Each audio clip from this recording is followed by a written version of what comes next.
Kapolda Sulawesi Selatan Irjen Yudiawan Wibisono sambangi kantor Komisi Pemilihan Umum Sulsel dalam tugas perdananya sebagai Kapolda Sulsel, Jalan AP Petarani, Kota Makassar.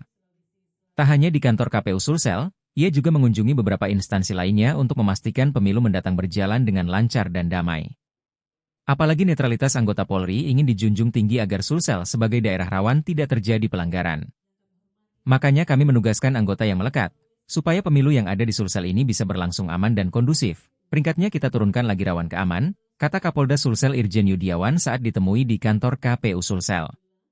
Badan Pengawas Pemilu, Bawaslu, RI telah memasukkan Sulsel sebagai kategori daerah rawan dalam pilkada serentak. Sekarang berdasarkan Bawaslu kan indeks kerawanan tinggi, maka kita usahakan sekuat mungkin dengan seluruh jajaran dan bantuan masyarakat kita akan turunkan, jadi kita pastikan aman, ungkapnya. Masuk dalam kategori rawan, membuat Polda Sulsel akan membuat berbagai macam strategi agar potensi terjadinya kericuhan saat pilkada tidak terjadi. Itu kan dari Bawaslu, berarti ada hal-hal tertentu yang membuat Sulsel ini ada potensi kerawanan, kita dengan segala macam strategi, kita upayakan aman dan juga anggota kami netral, ujarnya.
Download Tribun X sekarang, menghadirkan lokal menjadi Indonesia.